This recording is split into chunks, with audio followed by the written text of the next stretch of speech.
Good evening. Good evening. Um, yeah. So let's talk about humanology, shall we? So, uh, it's like this. Okay. So about several months ago, when we dealing with the feelings equation, we had this arbitrary scale from -10 to +10, right? So, like, it doesn't matter how you assign the direction, okay? Because the feelings equation we came up with is coordinate invariant, okay? So yeah, progon antigon, okay? Rightist and leftist, progon antigon, okay? -10 +10, right? But that's very arbitrary choice. Now, assume you're in Alaska, rural region in Alaska. Everybody's pro gun because we need guns, okay? Or you're in rural Texas. Everybody's pro gun, right? So they agree, but it's they take it for granted because everybody is pro gun. So two people agreeing about this gun issue, they are both pro guns. It does not generate any happiness or pleasure because everybody's pro gun there. So in that community, rural community in Texas or Alaska, we just take it for granted. I mean, two people agreeing on pro-gun issue, it doesn't generate any pleasure. Okay, so that's the relativity concept. So to understand that, think about a world where there's no more anti-gun, pro-gun, but everybody is like neutral about gun, or everybody's anti-gun, or everybody's pro-gun. Okay, then there's no more scale. The difference between two either ends collapses. So the distance, ideological distance between two people, become like zero, right? So that's why uh, it does not generate any pain or pleasure. People just feel nothing about it because difference disappears. Okay, it's as if everybody dies in some kind of post apocalyptic whatever doomsday whatever. Okay, so yeah, the land of the dead where nobody there's no difference between anybody else. So there's no more pain and no more pleasure. It's like beep. There's no uptick, there's no downtick. There's no pleasure, there's no pain. It's a beep. Right? When everybody's dead, everybody's equal, right? Not exactly. Because some people leave legacy behind them. Like some notoriety or fame, positive legacy. Okay? Like Isaac Newton, famous, right? Mr. Albert Einstein, he will, my prediction of his future fame, it will go down significantly because he made big errors in special and general relativities. Okay, one day it will come out, right? Most likely people are not ready for that yet, but well, it will come out eventually. That will be my prediction. And also Jesus said, yeah, truth will come out, right? It may take time, but okay, all right. And then there's notoriety like Mr. Adolf Hitler, right? And my prediction, his notoriety will lessen over time because he was right on certain issues ideologically. Yeah, it was wrong that he killed so many people, but ideologically, he has some sound ideologies. Okay. Again, it's wrong to kill people, wrong to hate people, but there's some ideologies like anti-gayism and Caucasian protectionism. Those are sound ideologies. Okay, so I'm not saying hatred is right thing to do. No, hatred, murder, they are wrong.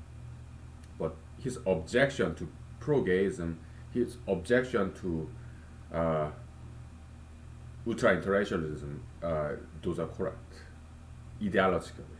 Okay? All right. Yeah, because we want to have balanced scale, right? We don't want to be hate of Mr. Hitler. Hatred on somebody is wrong. Period. You cannot hate anybody.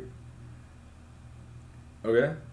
Look at Jesus. Love your enemy, right? We are not supposed to hate anybody. Yes, even Hitler. Okay. So during 2016, I think the Republican presidential debate, the moderator asked, I think it was Jeb Bush, Mr. Jeb Bush, or some others, okay, a question. If you have time machine, and if you can go back to Hitler's day, would you assassinate Adolf Hitler? And I think Mr. Jeb Bush said yes. He's the brother of George Walker Bush, right? I think he said yes. And what would I answer to that question? I said no. No. I would not assassinate Adolf Hitler. Then what would I do? Yeah, I try to talk him out of it. Do I believe I can? Yes. Why? Because I'm a good lawyer. And I'm a good humanologist, okay? I think I can talk him out of it.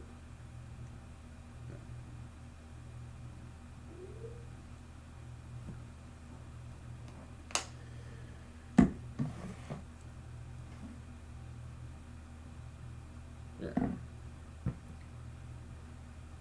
What? Huh?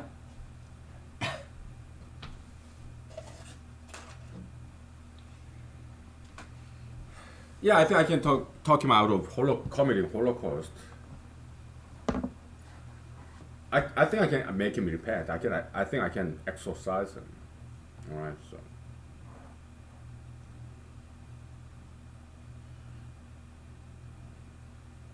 we believe in miracles and we are ambitious and we want to save people. Okay, so now let's not call those people criminals. Okay, let's call them law breakers because they broke the law, right? Yeah, people who commit murders, theft, okay, and their parents, they are not bad parents, okay. It's just that the parents of lawbreakers, they themselves didn't know what is right, what is wrong. So we are human beings. Nobody knows everything, right? Yeah. So we don't want to judge them. We don't want to characterize them as bad parents, right? Yeah, I mean, back in the days, in this episode series, yeah, I used to call them bad parents, but nah, it's just for the ease of saying. That's all. All right. Nobody's bad parents. Okay. Nobody's perfect. All right. Yeah, it's just uneven distribution of Holy Spirit, good knowledge. That's all. Good discipline. That's all it is. Okay. So uneven distribution thereof. Okay. That's why it's so important that we teach each other, learn from each other, humble ourselves. All right. So yeah. And when it comes to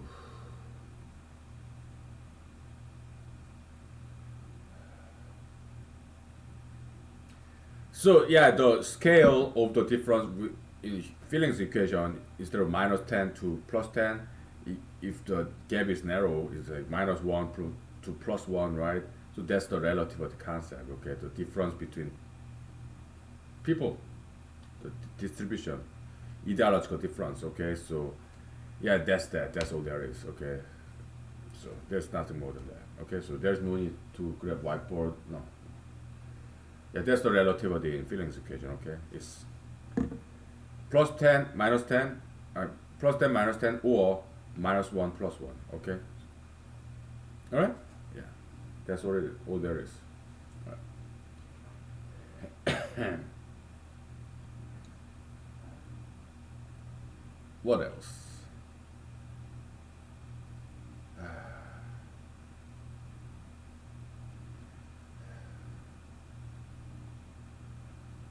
Yeah, so make sure when you live your life,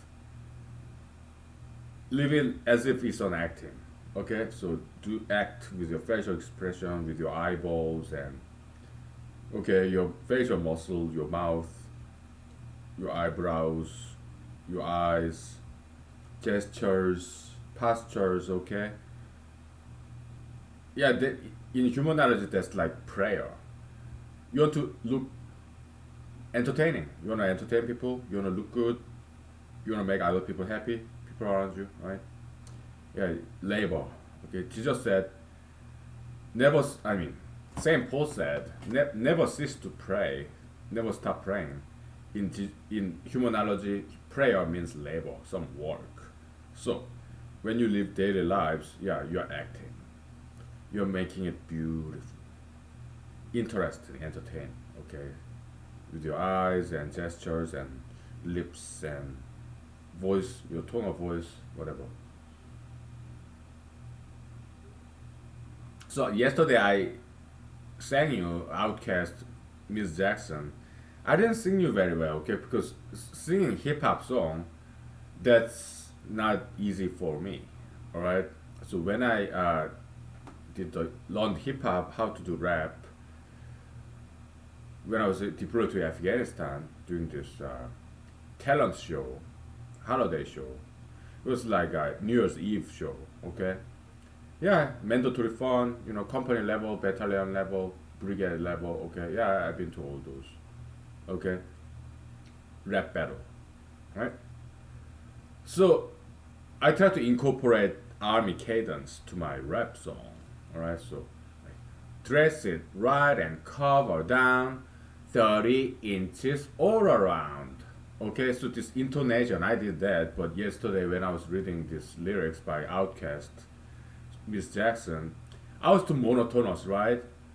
Because just reading those lyrics is a huge challenge for me. Uh, very, very different kind of music. And it's beautiful. Yeah, I'm a huge fan. Outcast, all right? African American hip hop, right? Yeah. When I did the rap battle in Afghanistan with my colleagues, against my colleagues, oh, I rehearsed. I made sure there's some interesting intonation, tonality when I do the rap. Okay. It wasn't monotonous. No, not at all. It was very colorful. I even did the beatboxing, like, right?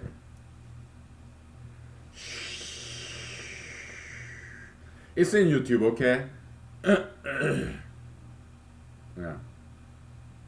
I had a lot of fun rehearsing, also performing, and people liked it too. Okay, yeah. Good time. Let's take 5 minutes break. Okay. Okay.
So what we are doing now these days is just taking a break from mathematics because we work so hard and we don't want to burn out, right? So we're taking a break from mathematics, okay?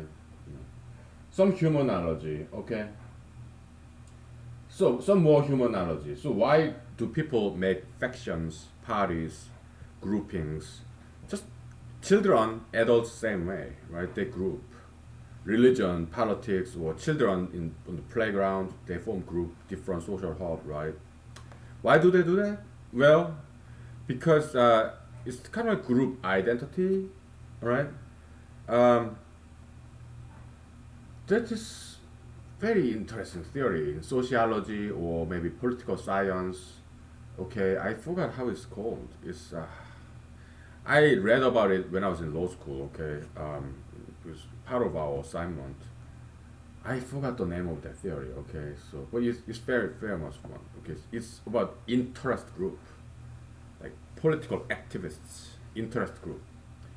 So let me try to look it up. Let me grab my cell phone.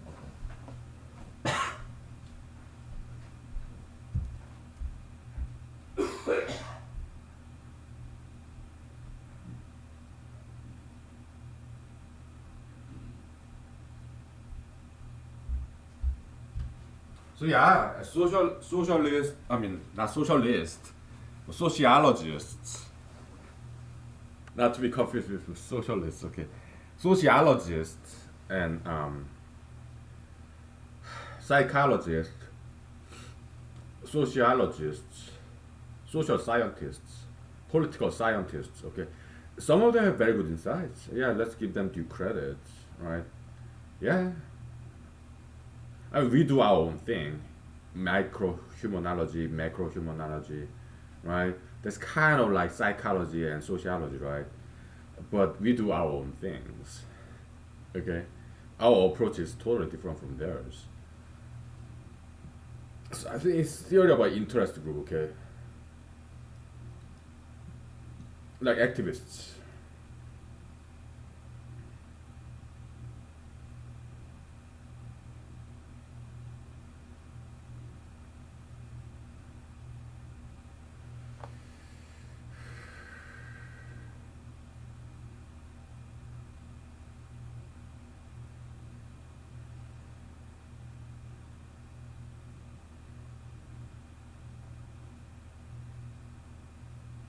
I want to go to Wiki. I like Wikipedia because it has this hyperlink. You know. Yeah, Wikipedia is fantastic invention. Advocacy group. Okay.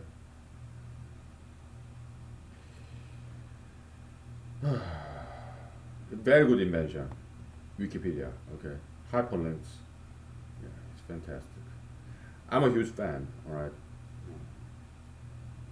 And it's the best of all things is free. Right. Yeah, lobbyists. Right.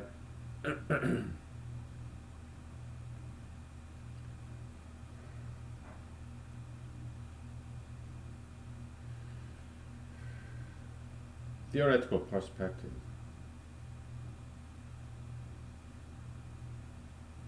Hmm. There's this particular theory. I'm trying to remember the name thereof. Um,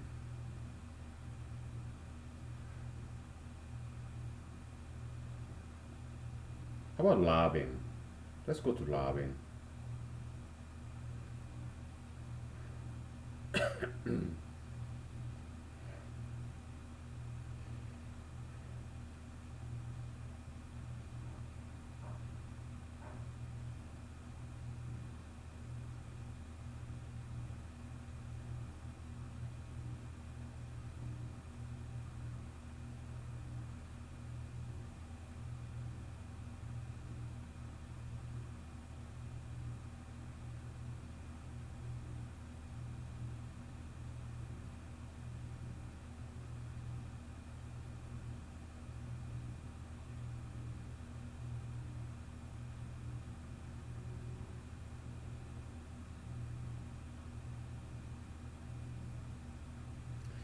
I'm not quite seeing what I'm looking for.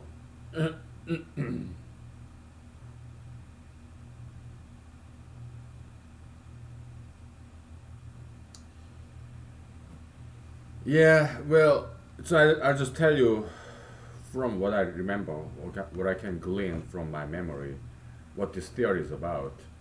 So it's about this lobbying group or activism, right? Let me look up one more thing, activism.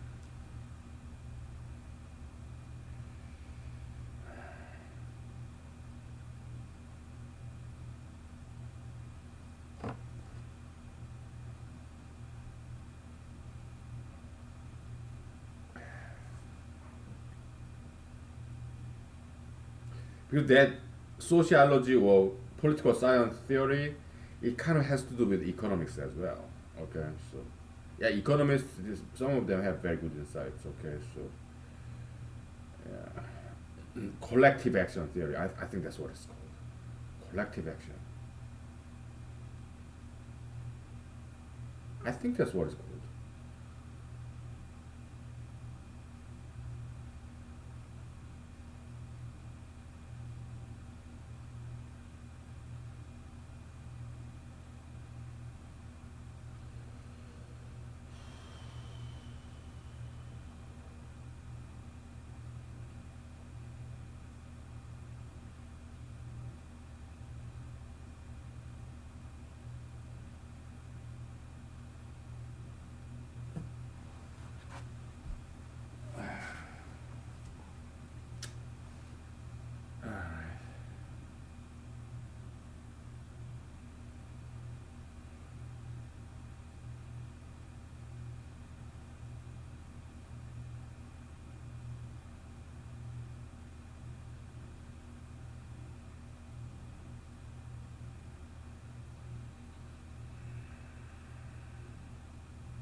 Collective action problem. I think that's what it was called.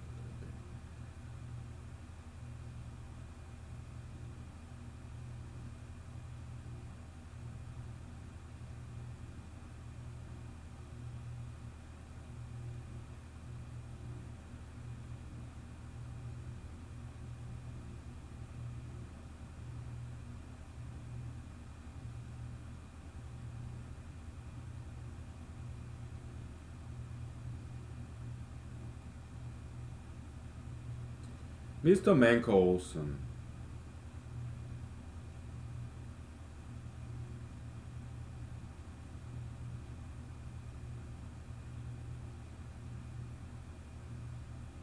Free rider problem. Okay.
Yeah, it has to do with the game theory too. Okay.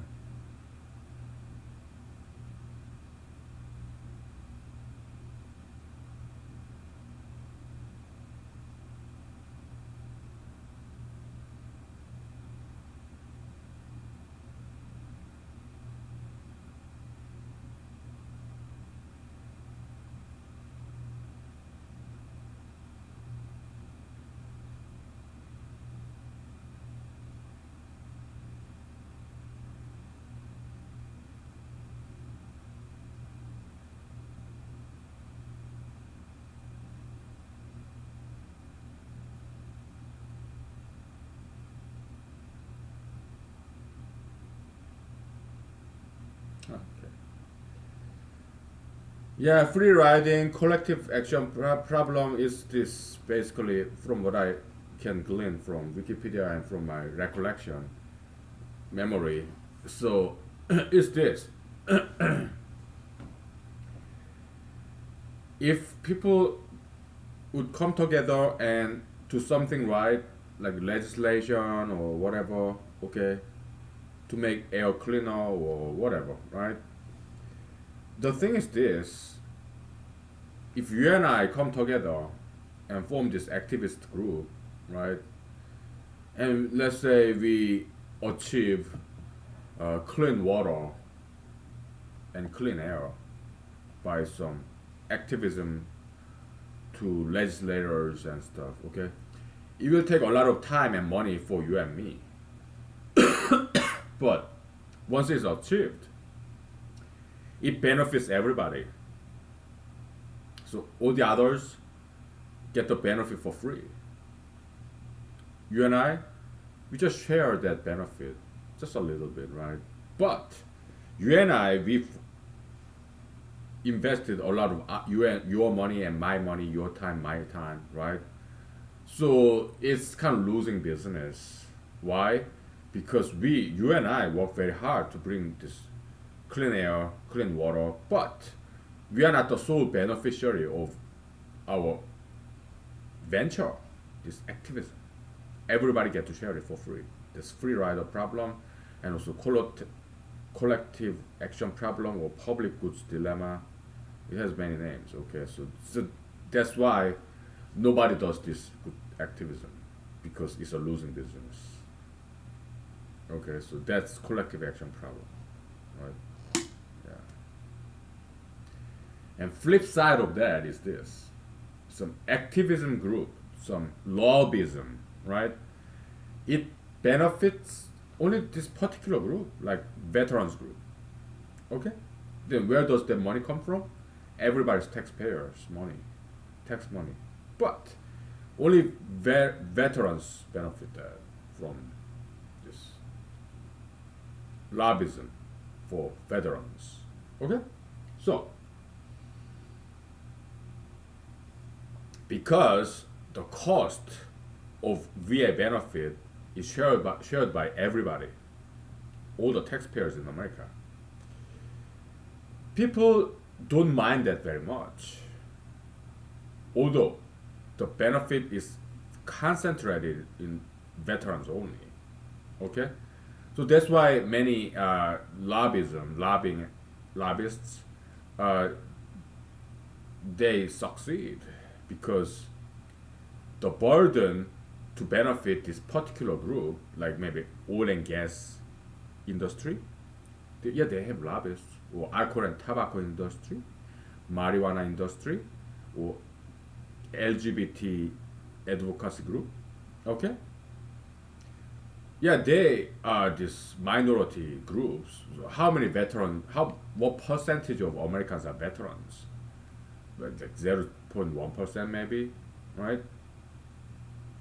Active military, reservists, National Guards, and veterans all combined, maybe 0.1% of Americans are current or former military, part-time or full-time, okay? So it's a minority group. And how many people work in oil and gas industry? Maybe 0.01%, right? Yeah, all these industrial groups, they are all minorities. How many people are in the industry of tattoo piercing or marijuana? They are all minority groups, right? Yeah. So, just like LGBT group, yeah, they're minority group, right? Or groups of Korean Americans or African Americans, right? They're all minorities, right? So, because oil and gas industry is minority group, right? Or veterans group, minority group, like 0.1% of population, right? Because if so, there's such a minority by number, veterans group. Even if they manage to persuade all the congressmen, senators, president to allocate a lot of federal tax money to get some big chunk of pie to invest on for veterans, uh, the burden is shared by everybody, over 300 million American taxpayers. So other people, they don't mind that very much, even if they don't get any benefit, right? So lobbyism is kind of like parasitism, right? You have this gigantic shark or whale, okay, and then there's maybe some parasitic bloodsucker, right? So this gigantic elephant or bear, they don't feel a thing, and there's this parasite, maybe it's a tick or some tapeworm in their gut or mosquito. They don't feel nothing. Why? Because they have plenty of blood in their system. Even this tiny little tick or bed bug or mosquito, it does not do too much harm to this big animal. Okay, so lobbyism is kind of analogous to parasitism. All right, so okay, any lobbyism. Okay, I'm not trying to denigrate veterans organization. I'm a veteran. All right, so just giving you some, trying to give you some neutral example. That's all. All right, so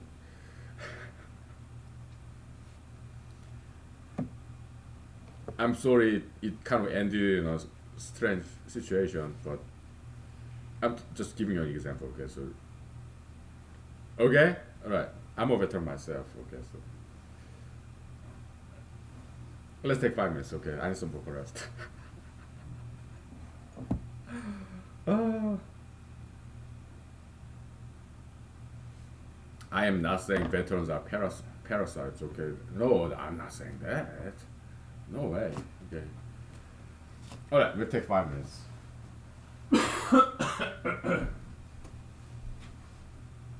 Boy.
Okay.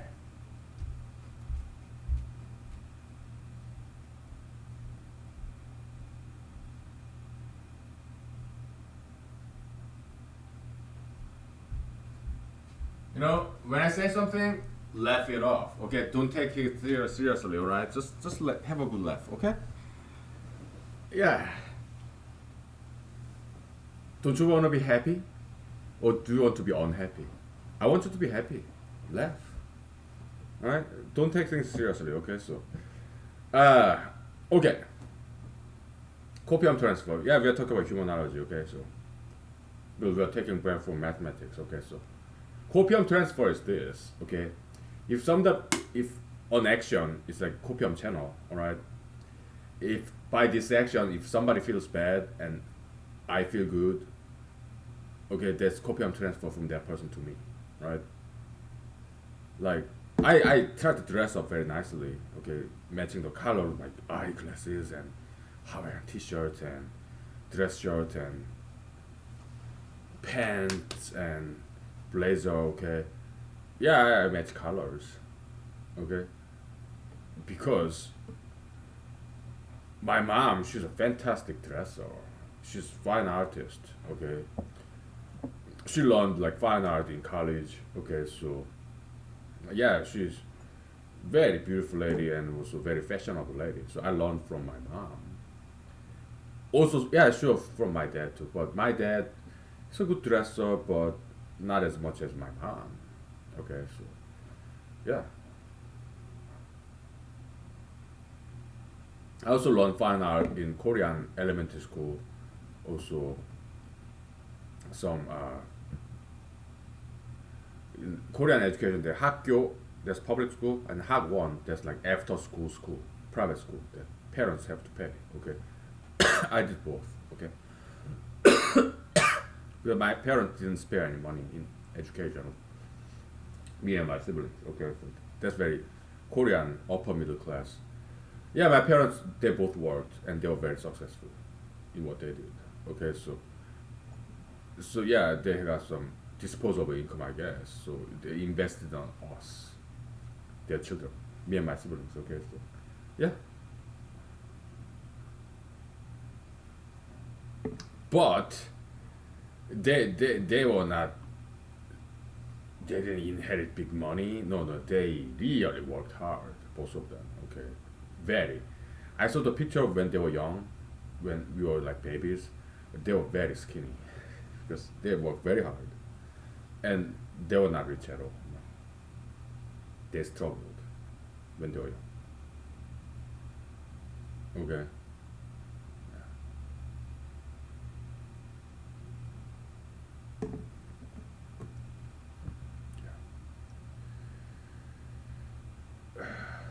Thanks to their own parents who taught them how to work, how to study, how to discipline themselves. My grandparents, okay. I follow them, you know. They all passed away, but yeah, we are their legacy. Yeah, yeah. So, uh, humanology, okay. Let's say I say this. Oh, I'm so beautiful. Mirror, mirror, who's the prettiest? Me? Of course I am. Yeah. Oh, I'm so beautiful. Oh, I love myself. I'm so proud of myself. I'm acting, okay, so to make you laugh, right? Yeah. So if you're a very beautiful person, somebody will like you because you are beautiful, and somebody will hate you because you are beautiful. Okay, because somebody who hates you because you are beautiful are the people who are kind of jealous. You know, they will say, "You make us look bad. You make the rest of us look bad." Okay, and you'll be like, "Oh, of course, I enjoy being better than you. Of course, I enjoy this. Being more beautiful than you are, all of you.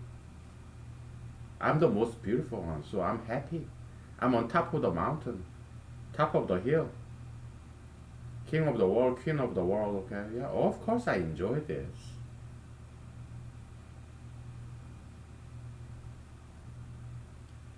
So that happens, right? And but the flip side of that, It's also copium. It's copium taking, and there's also copium giving. If you are very beautiful, you're like wallflower or desktop flower. That sounds funny. Digital flower, okay. Desktop flower, wallpaper, whatever. Okay, you make other people happy because you look good. You bring smile to their faces, okay. You smell nice. You look good, okay. So you're like being like Jesus said, you are being light of the world, being a positive, good, constructive role model, right? Very walking educator, education.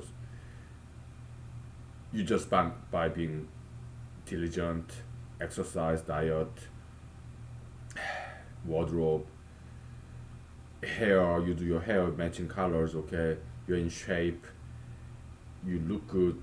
So other people around you enjoy watching you, right?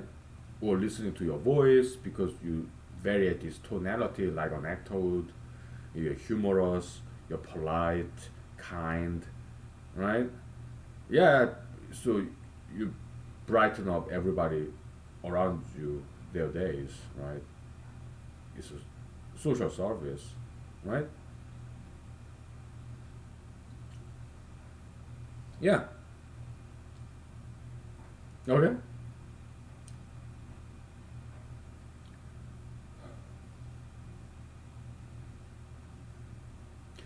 This is the rose, wild rose leaves, and this is the willow tree leaves.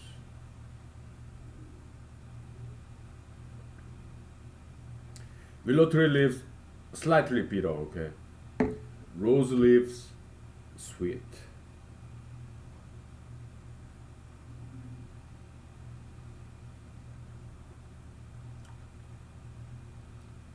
Yeah.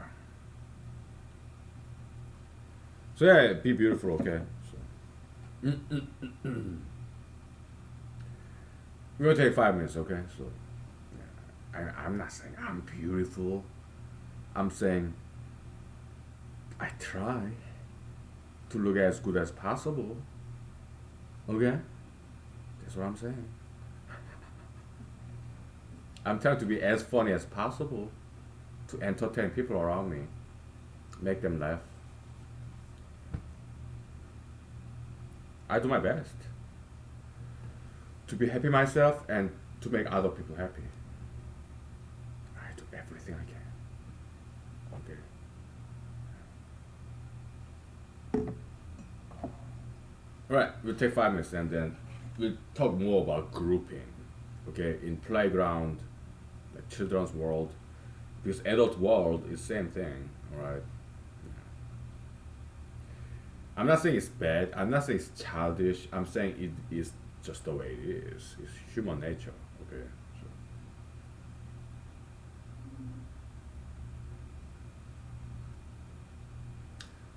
this is so good. All right, we'll take 5. Okay. All right.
Oh, let me grab my glasses.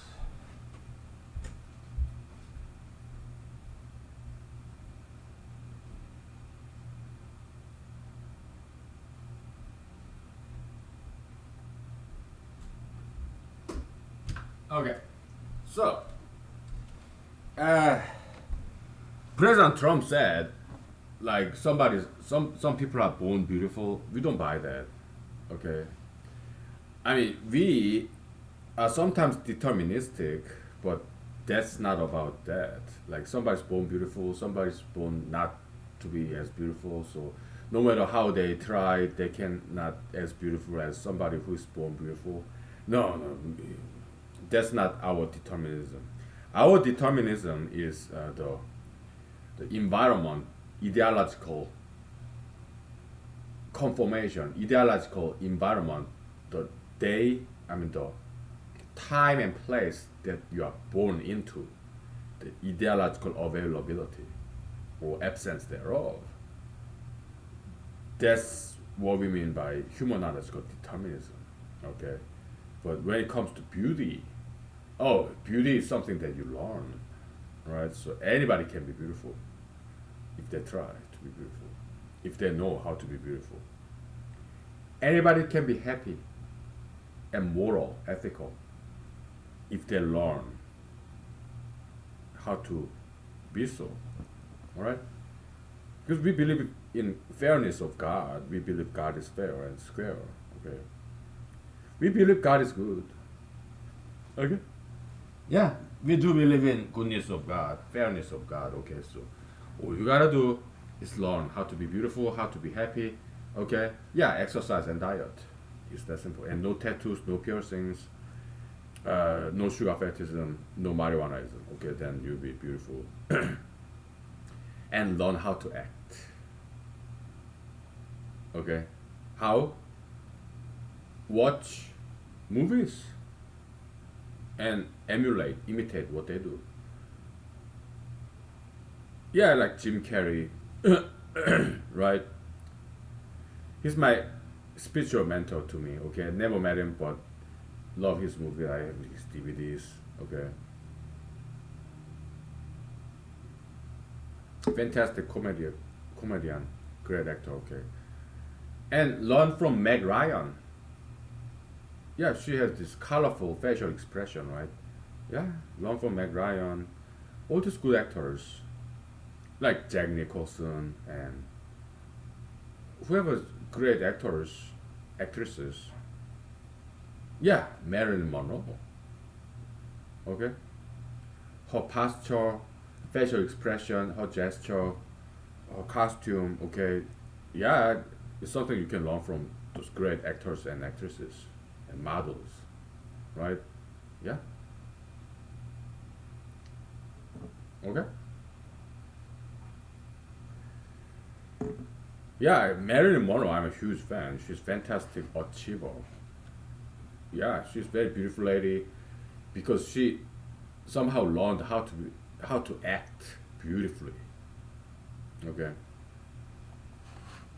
very smart in that sense, in that department.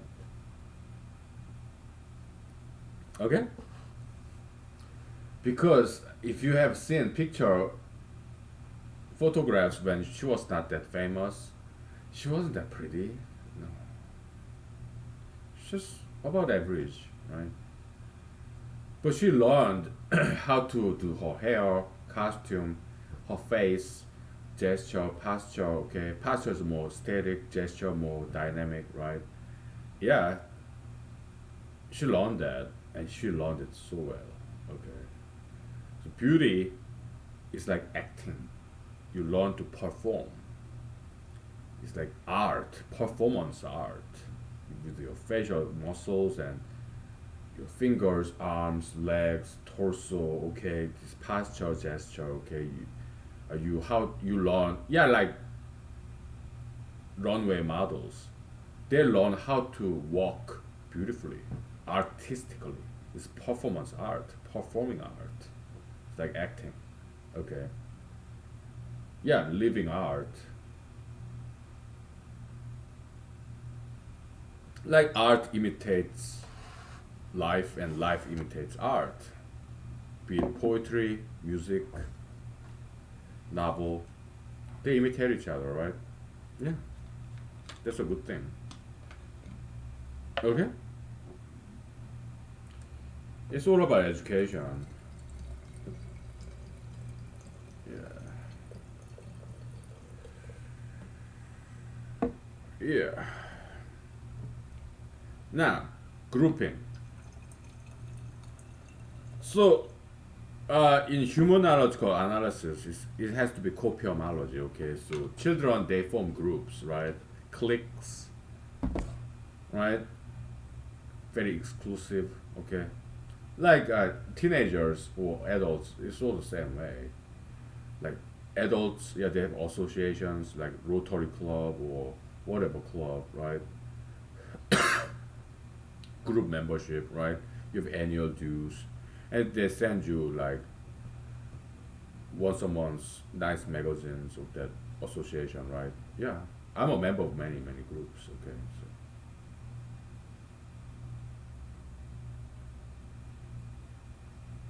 yeah, American Legend Veterans Group. I love that club. Okay, because I love the American jokes at the back of that American Legend magazine, monthly magazine. I'm a huge fan. Okay, so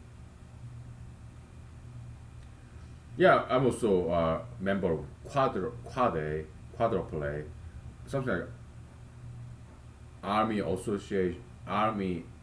Aviation Association of America, something like that. Okay, and they also gave me a good scholarship too. Okay, 'cause my sergeants wrote me recommendation letters and God bless them, right? So, yeah, yeah. Where I went to law school. Okay, so like, but let's talk about children. Okay, because simpler to think about. So why do they form groups? It's because it's exclusive. So it's copium transfer. All the people who does not belong to this child's group in the your elementary school like playground, you're excluding others. So it's kind of an elitist concept, bourgeoisie, right? Your exclusive membership. Like in teenager movie, right? Mean Girls. Uh, what's our actress's name? She's a fantastic actress. I'm a huge fan. You know, Parent Trap. Who was that? Lindsay Lohan. Okay, I think I saw her once when I was living in Los Angeles. Behind my car, there was a car. It was something like white Mercedes or something. Okay, I think so. I looked at the rear view mirror. Okay, she looked very professional. Okay, and it was total just traffic in Highway 101. I think going up north. Okay, huge traffic. So cars were moving very slowly or not moving at all. So legally, okay, yeah, she was talking to her agent maybe. I don't know, her manager maybe. So yeah, I looked at her rear view mirror. I think it was Lindsay Lohan. I don't know because I looked it up. Okay, it does Miss Lindsay Lohan back in that day, those days, like how many years ago? About 15 years ago, right? Does Miss Lindsay Lohan have white Mercedes? Because there was white Mercedes behind my car. Okay, and yeah, I found some article about that. Okay, so I guess it was Miss Lindsay Lohan. Okay, yeah, she's a fantastic actress. I'm a huge fan. Okay, yeah, the Mean Girls. Oh, you cannot sit with us. Okay, it's just three of us. All right. Yeah, teenagers or children or adults, same thing, right? To join this club, you have to meet certain criteria, right? Yeah, you have to pay annual membership dues and like veterans club, right? You have to be a veteran. Yeah, so I had to submit my T214, right? You have to prove that I'm a veteran, right? Okay, so children's group, yeah, when I was in elementary school, yeah, I belonged to this unofficial. It's not a student club. No, we are in elementary school, like first. Well, I was in second grade. Okay, like cool kids club, right? Cool kids club. So like yeah, me and my buddies. Okay, we formed this group. Okay, we kind of named it right, and but we excluded others, right? It's kind of elitism kind of concept, right? Or maybe as because my fourth and second grade in elementary school, I was like very popular. Okay, not among girls, but between my buddies, guys, boys. First and second grade. Okay, so why was I not very popular among girls?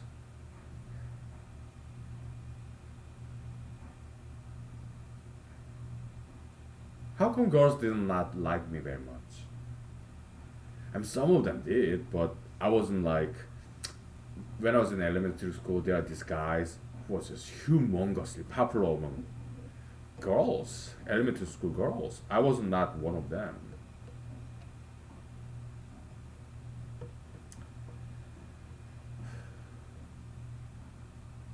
I always wanted to be popular among girls, but I wasn't.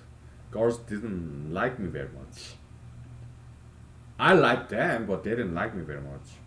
But they liked some other guys. There were those guys who were very popular among girls. I wish I were. I wished I had been, but I wasn't.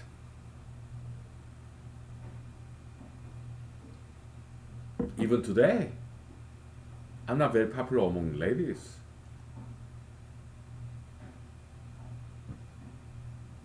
But I have my body friends, my guy friends. But when it comes to single ladies, they don't like me very much. Huh? It was like that back then when I was in elementary school, and it has been always like that, and it still is like that now. I have never been popular among females, although I always wanted to be popular among ladies, but I have never been popular among ladies, and that's why I'm single. Okay. Uh,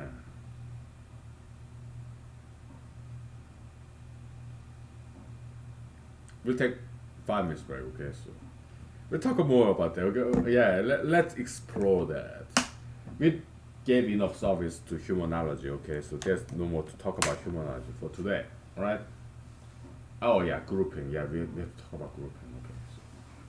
But yeah, it's because exclusivity is copy and transfer from excluded group toward this group members. Okay, copy and transfer exclusivity. It make other people feel bad because they're excluded. Now we feel good because we are included. So that's copy and transfer. Okay. Alright. It's like taxation, alright. Okay, we take 5 minutes.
So, I'll tell you more about my elementary school days, okay, no problem, alright? But when it comes to grouping, we already explained that, right?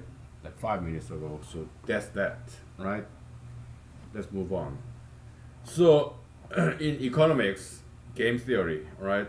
There's three things: plus sum, minus sum, and zero sum, okay? So, what is plus sum game? Everybody wins. What is minus sum game?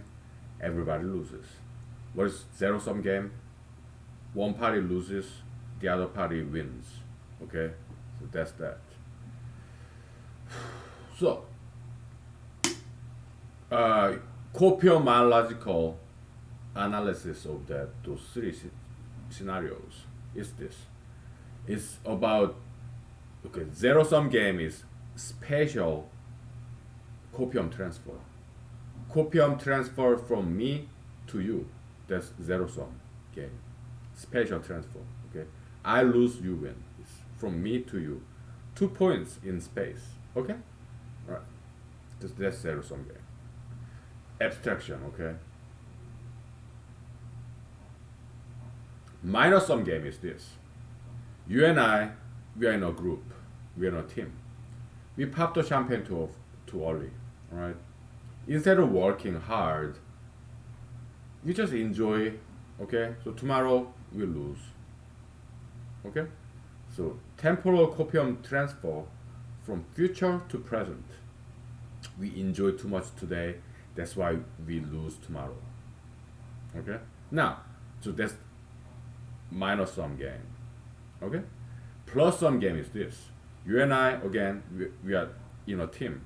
We are collaborators. Maybe you and I belong to two different nations, but we collaborate. Yeah, it's very hard work for both you and me, labor, pain and suffering, all those disagreement, refinement, to come up with perfect solution, right? International cooperation, right? And but later on in the future, we both benefit from our hard-earned labor, all right? So we both get something, international trade agreement, or whatever, right? So that's plus sum. Copium, temporal copium transfer from present to the future. Okay, that's it. All right. Now we're done. Yeah, it's that simple. Okay. So, humanological game theory. All right. So, now let me tell you more about my elementary school days. We are talking about 1980s in South Korea. All right. It's co-ed elementary school, half girls, half boys. It's a public school, right? Six, one to through sixth grade. Okay. They changed this composition of class of 50 students, 25 girls and 25 boys every year. All right. So at the beginning of every school year, they elect class presidents, right? To run for class president, so there's one male class president and one female class president. They're co-presidents of this 50 student class. Okay? Because in Korea, I don't know how it is in American public education system. Because I've never been there. I have no kids, never attended one. Okay? All my K-12 education was in South Korea. Alright? So in South Korea, K-12, for 1 year, the 50 student body, 50 students per class, they stay in the same classroom.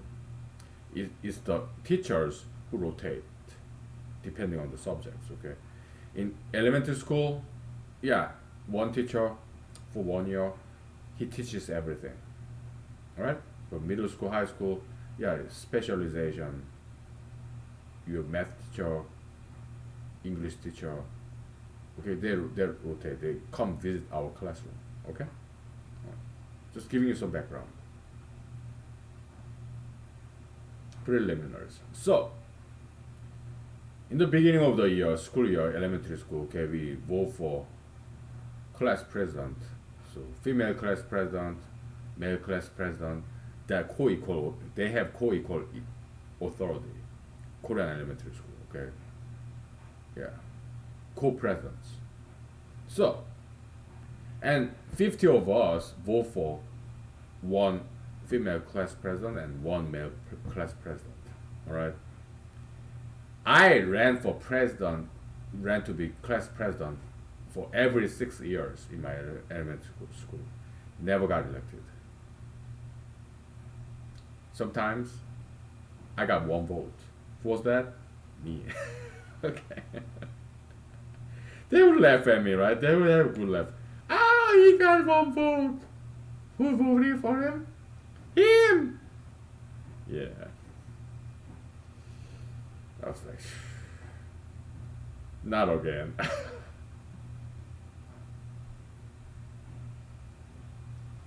So first year and second year, yeah, I was quite popular, but not among girls, but among guys. Okay.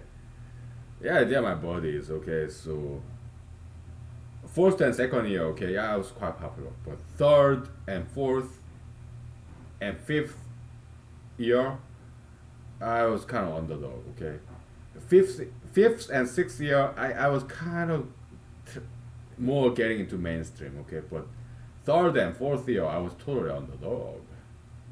Alright. But fifth and sixth year, I was kind of mixed. Okay, halfway between mainstream and underdog. I was kind of in the middle. Okay, so in terms of popularity. Okay. But first and second year, yeah, I was like I was like top 10% in terms of popularity. Academically, I was upper middle. All right, so there was the qualification to run for class president, and I was able to run for every single year. Okay. I was in upper middle class in terms of academics. Okay.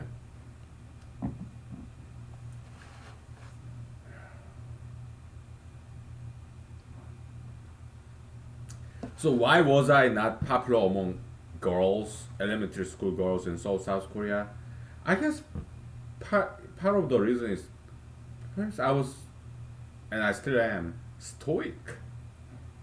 I'm not like indulgent, self-indulgent. No, I'm more disciplined.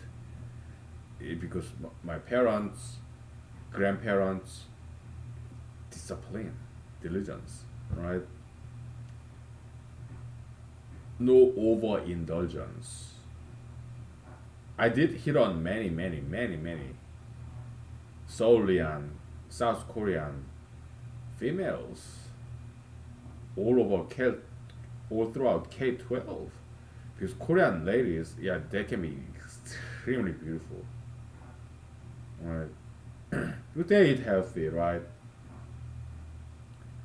And they do their exercises, okay? Oh yeah, they can be very beautiful, okay? So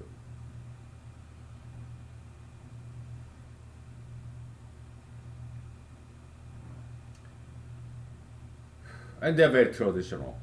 Do you know why K-pop is so popular nowadays? Because South Korea is still very traditional country, ideologically speaking. No tattoos, no piercings, no LGBT, no marijuana. Okay, they're like, and also no ultra interracialism. So they're just purely Korean and very traditional, but at the same time they are modern. All the K-pop music, K-pop drama, movies, yeah, Western advanced technologies, but ideologically they are very purely traditional. No LGBT, no tattoo piercing, no marijuana. Okay, that's why K-pop, this Korean entertainment industry, is very internationally popular. It's good old, no piercing, no LGBT, no marijuana. That's good old, traditional, no ultra interracialism, right? Yeah, good old, and good new Western technology. All this camera and Western costume, right? Hair product and makeups and camera and lighting, electricity, cars, whatever, dancing, music, all this sound engineering. Okay, so it's good balance between good old and good new.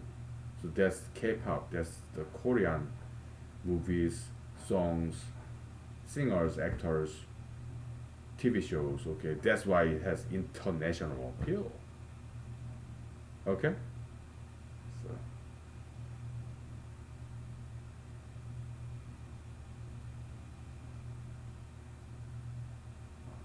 yeah, I hope it stays that way. I hope it stays that way. Okay, I hope so. Right, we'll take 5 minutes. Okay, so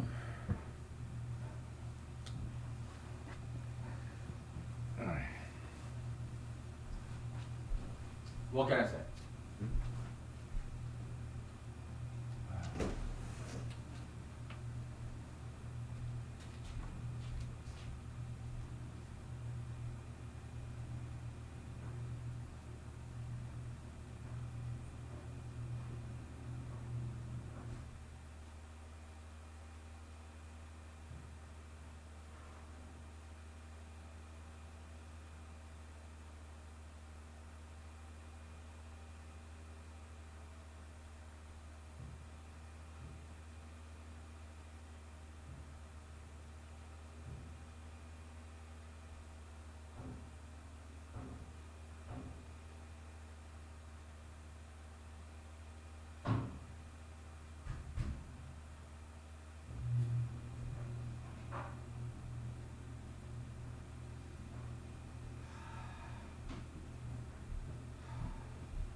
I mean, do you want me to say what you want me to say? Do you want me to say what you want me to say?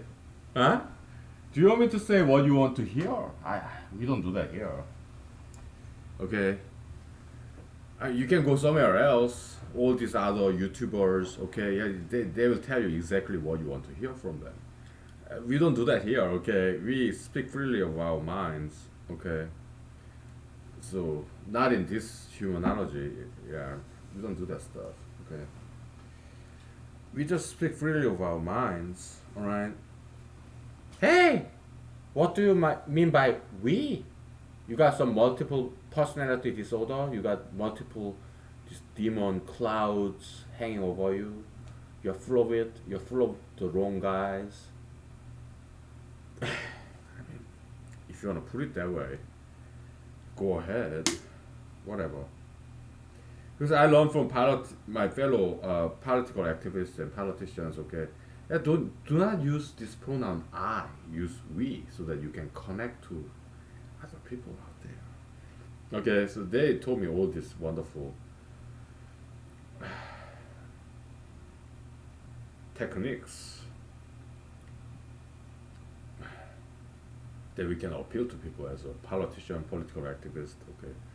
They are like my metaphysical parents, okay, and some of them Democrats, some of them Republicans, okay, so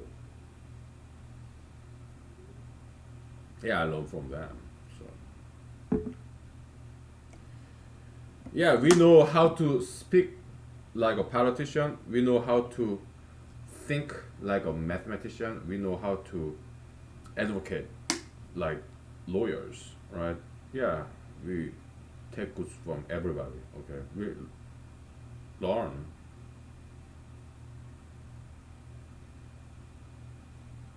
Hmm. This is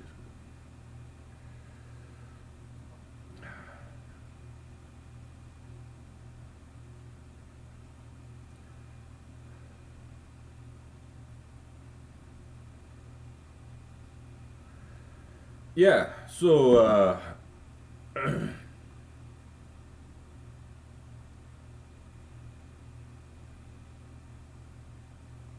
how come those elementary school some other guys were so popular and I wasn't? It's because I me kind of outlier, right? But girls, they like mainstream majoritarian because women, they tend to be more insecure than men, right? So they want security, right? Money, power, fame, dependent, dependence, right? That's how women are in general, okay?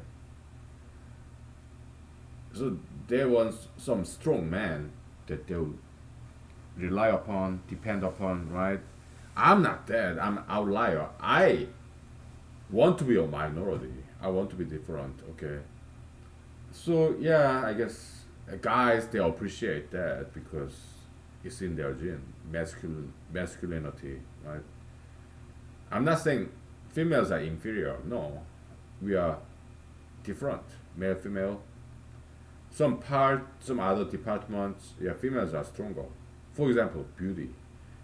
Females are more beautiful than men, right? Of course they are. And when it comes to compassion, yeah, females tend to be more compassionate than men. Okay, so it's complementary system, male and female. All right. So was how can we disprove gayism, the soundness of gayism? Because they engage in reproductive activity, right? But Homo sapiens, we can only reproduce between two different opposite genders. Okay, so there's self contradiction. All right. To disprove something is very easy. You just need one self contradiction. You need to derive only one self contradiction, and then that ideologies collapses. The ideology collapses. Okay, it's because it contains some self contradiction. All right, self inconsistency. Right. So yeah, same gender engaging in reproductive activity, and there's self contradiction because reproduction can happen in Homo sapiens species, yeah, only between two opposite genders. Okay, so there's self contradiction there.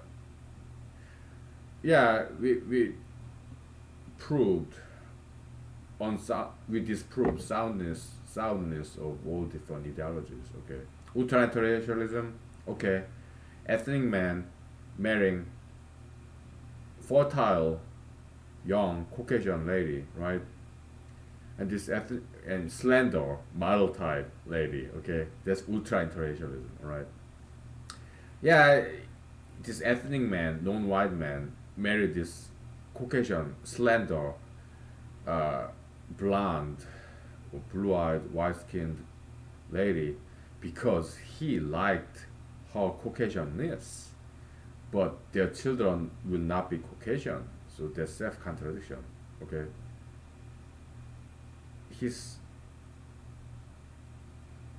destroying what he loves, the Caucasian race. Okay, that's a self-contradiction right there. Okay, so yeah, we just disproved ultra-intellectualism soundness. Okay, now marijuanaism. No, before that, tattoo piercism. Okay, tattooism. Yeah, I mean, our human nature, just like universe's nature. Yeah, we change, right? But tattoo is too permanent. Self-contradiction. Okay, it's against our own nature, right? So piercism. I mean, you love metal, yeah, go learn how to dance with this metallic pole, right? In gentleman's club, yeah, go learn how to dance like that. I mean, I'm sorry, dance in that style. Go learn it. You love metal, yeah, go play with metallic, the safe weapon, right? Like you have safe steak knife from Walmart. That's what I do, right? Every now and then, and you have broomstick, kind of aluminum, and then you have nunchuck. The link is metallic, right? Yeah. Or traditional jewelry. I mean, if you're female, even if you're male, yeah, there's a masculine necklace, bracelet, ankle bracelet, rings. No problem. Or if you're a woman, yeah, one here, no problem. Okay. Or eyeglasses, no problem. Yeah, non-prescription eyeglasses or sunglasses. Okay, they're all metal based. Okay, no problem. Okay, if you love metal. Because I mean, if you have nose ring, how do you blow your nose? It's too inconvenient. Okay. Yeah. You cannot wash very well if you have all those piercings on. Okay. How about sugar fatism? Well, you want to be healthy, but sugar and fat is unhealthy. Okay, self-contradiction, right? How about marijuanaism? Well, if you're a human being, you have good memories and you want to learn, right? But marijuana, it destroys short-term memory, so you cannot remember good time, and you cannot learn. You cannot learn something new. Self-contradiction. How about sugar fatism? We will talk about that. Okay.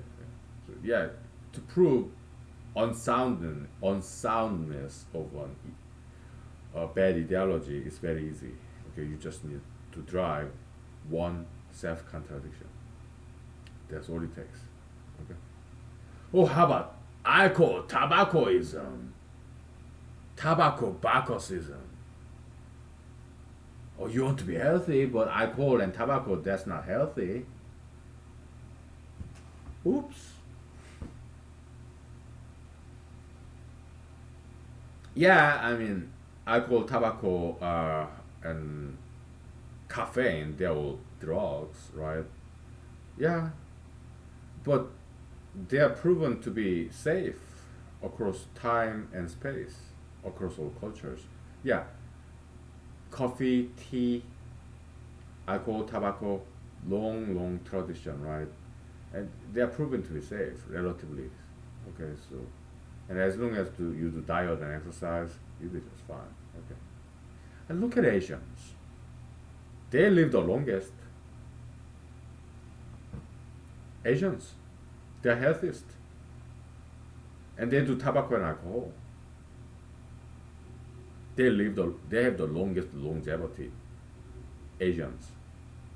Right? Yeah, China, Taiwan, Korea, Japan, okay. Yeah, they live the longest and they smoke cigarettes and drink alcohol on a daily basis. Why? Because they do exercise and diet, martial art, dancing, diet, seafood, okay, and they are healthier than Westerners, and their feet are slender than Westerners, right? So and they do tobacco and alcohol, okay, and even back in the days in America, Americans back in 1950s, 60s, 70s, until then, alcohol and tobacco. Look at all these classical black and white movies, alcohol and tobacco, and they were healthier and also more beautiful than Americans today. Okay, so alcohol and tobacco, there are plenty of evidence that it's not as bad as other things like sugar fetishism or prescription drugs, psychiatric drugs, prescription drugs, surgeries, plastic surgeries, or tattoo piercing, LGBTism, that sugar fetishism, ultra intellectualism, all those ideologies that Americans subscribe to today. Okay, just look back old movies, pictures up to 1980s, even 1990s, right? Tobacco, alcohol, all the Americans in back in the days they did all that, but they looked better than us today in America, and they were healthier than us back in the days, and they were more disciplined, and they were more ingenious. All this invention, internet, computer, Motown, soul, rhythm and blues, disco, rock and roll, computers, internet, telephones, cameras, films, light bulbs, cars, airplanes, everything that America has now was invented during the age and era when Americans used to drink alcohol and smoke tobacco. Look at me. Look at us.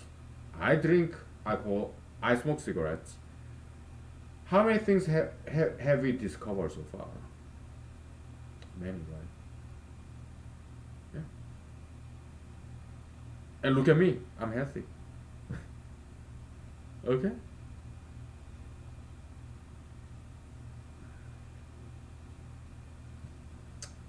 We'll take 5 minutes, bro. Okay, so. Alright. Okay. 5 minutes.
So back when I was in Korea, South Korea, I was always, well, not always, but mostly I was minority because I like being alone. I like being different. Now that explains why Korean girls didn't like me very much. Okay, I was always, I mean, mostly non-mainstream, kind of rebellious, but not bad boy. I didn't commit any crime. I didn't commit anything illegal, immoral, unethical, right? So girls who likes bad boys, I'm not that. I wasn't that. So yeah, and I wasn't mainstream. Okay, it's kind of loner, minority, ideologically speaking, back in South Korea. We are all Asians, Korean Asians. Okay, we were, but I was the ideological minority. So yeah, that's not quite secure future, right? It's very unattractive quality in the eyes of females. Because females, they're all the same. In America, Korea, they're all the same, okay? They want some security, like popularity and mainstream majoritarian. I wasn't that. I was against that. I don't like majoritarian mainstream thing. No, no, I want to be minority. It's just how I am. Okay, so of course I don't get any dates. Now it explains, huh? Because I love being minority, non-mainstream, kind of quixotic, Don Quixote like, going after this windmill, like Einsteinian relativity.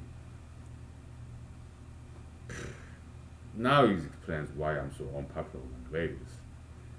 Now I know. Okay, sure, whatever. I'm okay with that. So when it comes to tobacco and alcohol, okay, yeah, you should not overindulge yourself in tobacco and alcohol because if you do, you get lung cancer, throat cancer, tongue cancer from tobacco, and liver failure, fatty liver. Okay, oh, you don't want to overindulge yourself in tobacco and alcohol because it becomes very unhealthy. But I learned how to consume alcohol and tobacco in moderation. All right, so that's why I'm still healthy. Okay, yeah.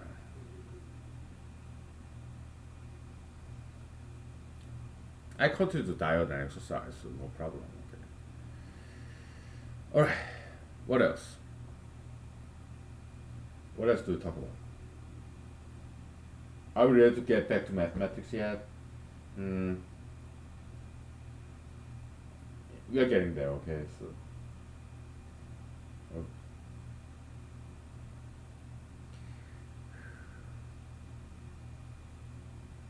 Oh, let's talk about President Trump. Okay.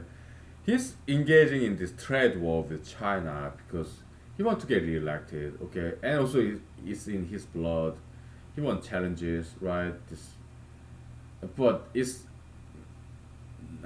like minor sum game. Okay, if China and America, if they compete with each other as opposed to collaborate with each other, then they both will lose. Okay, so President Trump is doing something very very wrong, very unwise. Why? Because he does not know any better. Okay, what would I do if I'm the president next year? Uh, my focus would be mostly domestic. Okay, my focus will be first elimination of crimes and homelessness. That is something the left and the right can agree on. We can work together. Democrats and Republicans, they can work together to get rid of this problem in America. Yeah, crimes and homelessness. All right. After we solve that problem, then we will learn to trust each other, good rapport, equity cushion built up. So now we can talk about elimination of gays and tattoo piercism and sugar fetishism and ultra intellectualism. Because the left and right, by then, we solve two problems, homelessness and crimes, right? Now we have some equity cushion built up, so we can embark on more challenging problems, point issues, okay? elimination of gayism, tattoo piercism, sugar fetishism, and ultra-intellectualism. Ideologies, not people. No, we are ghostbusters. Okay, we only fight against ideologies. We don't fight people. We save them. We exorcise them. We heal them. Okay, so that's what I would do. Okay. And along the way, we encourage all these inventions. Yeah, we'll share ideas. Okay? Yeah. And we learn from other countries, other cultures. We study foreign languages. Okay? So why do people nowadays do tattoos and piercings? Piercings? Maybe they want to. Maybe life is so easy nowadays. You have cell phone, right? You can do anything with your cell phone. You can take pictures, film yourself, film anything, video camera footage, or take picture.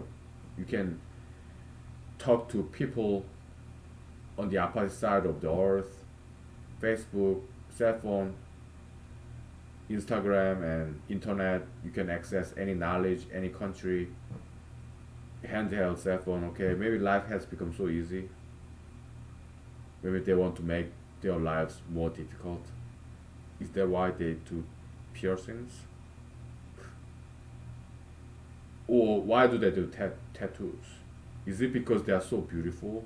They want to make kind of dumb down their beauty to make some balance?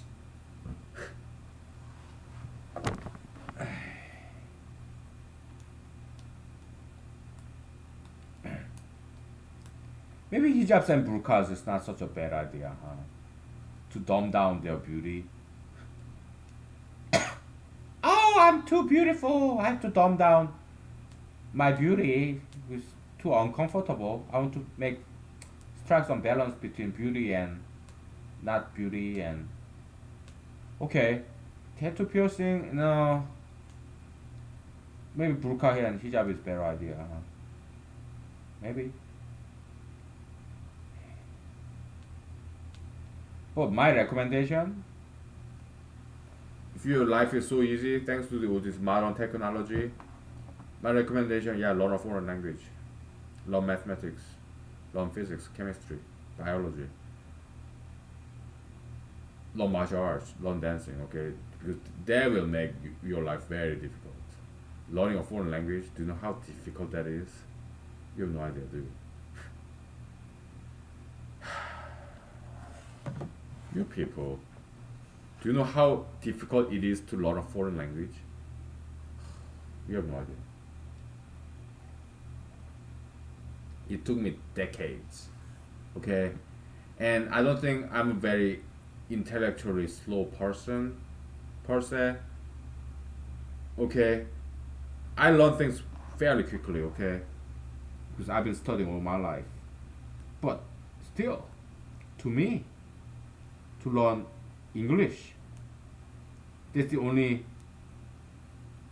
language other than Korean that I'm fluent in, right? It took me decades.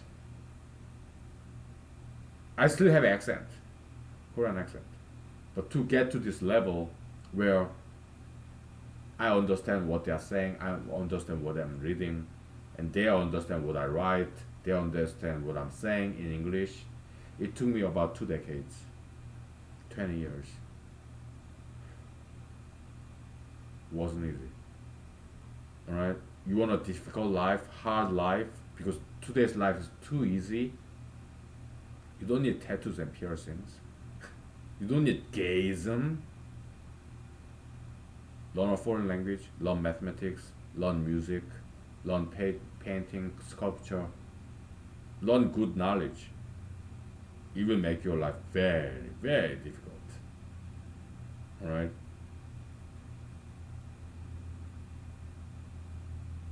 There are good ways to challenge yourself, and there are bad ways to challenge yourself. Right? Not every difficulty in life is a good difficulty, okay? I mean, you can commit crimes and you go to prison, that's very difficult life. Or you volunteer to be homeless, Yeah, that's very difficult life, but that's not a recommended way to live a difficult life. What the kind of way difficult life that we recommend for you is education. Yeah, learn brand new martial art, brand new dance moves, foreign languages, mathematics, science, physics, biology, chemistry, biochemistry.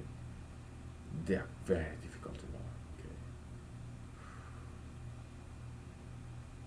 Okay. Okay.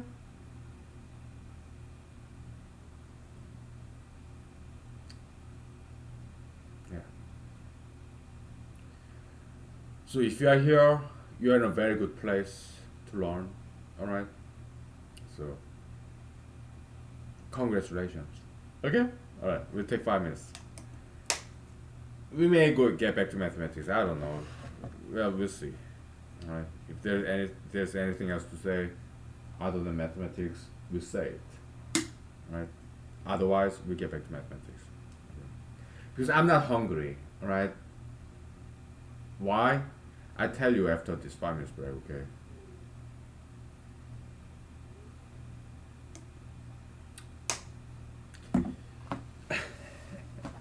Okay. I'm not hungry. Not yet.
Okay, we're back.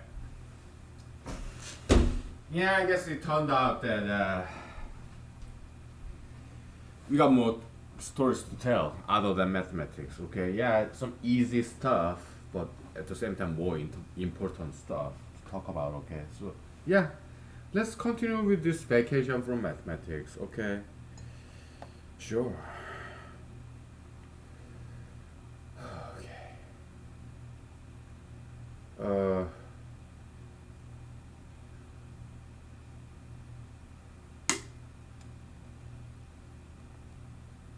what do we talk about?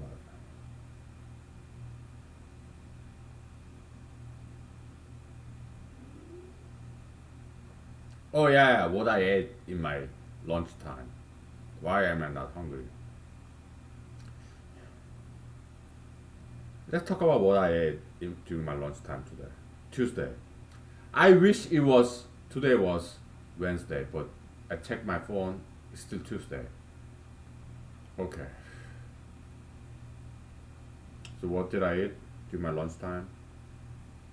I went to Walmart. Okay, because I'm in Alaska.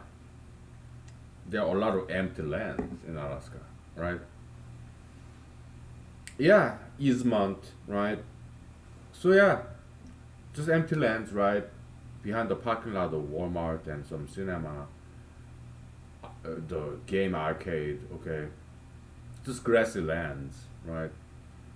Between houses, right?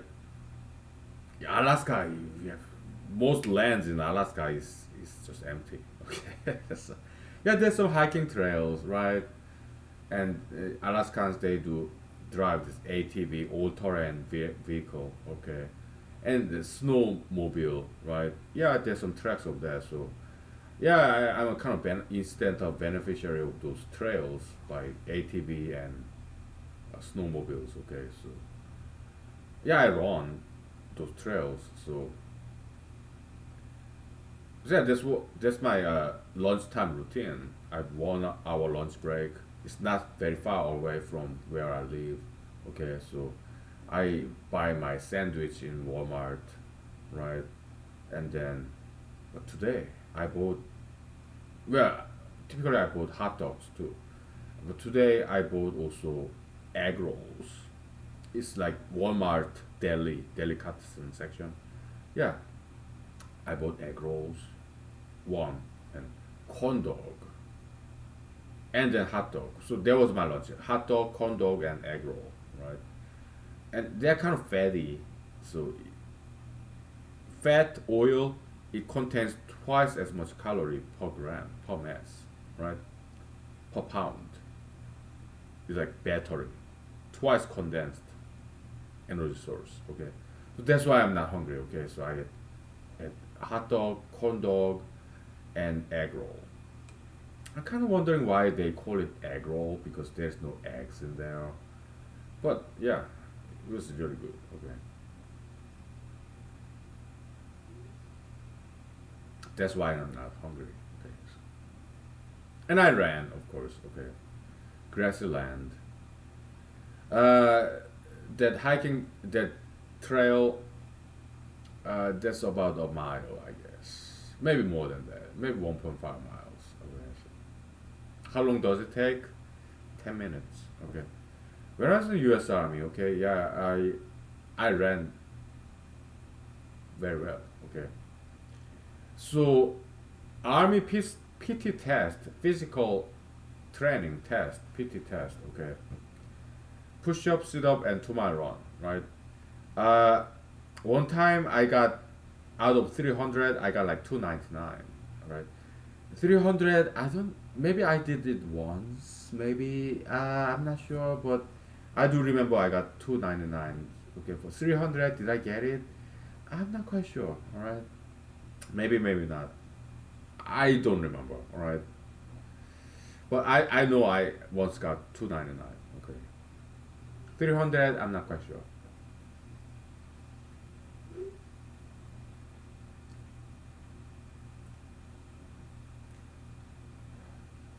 When I was a child, I ran, yeah. Long distance, short distance, like sprint. Yeah, I was very good at that. And also, I was quite good at running. Okay, yeah. Taekwondo, I was okay with it. Okay, yeah. Ping pong, I was about average in Korean, South Korean standard. Okay, I was about average. Ping pong, table tennis. Okay, so basketball, I wasn't good at all. Soccer, I was okay with it. All right.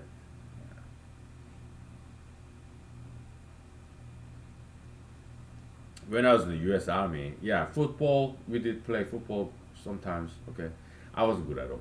Okay,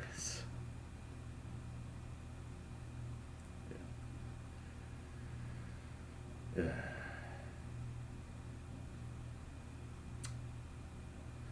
So Mr. Senator Ron Paul or Rand Paul of Kentucky Republican Party is well ophthalmologist, eye doctor, right? So he went after this Dr. Fauci, the White House epidemiologist doctor in this coronavirus situation. I like what he said. Okay, hey, you don't have the last say. Okay, yeah, you're not a policymaker. And this Dr. Fauci, he said, "Oh, of course not. Yeah, I'm not a politician. I'm paraphrasing. I'm adding my own stuff because every novel is based on true story. Okay, we dramatize it as a writer, fictionalist, novelist, screenwriter.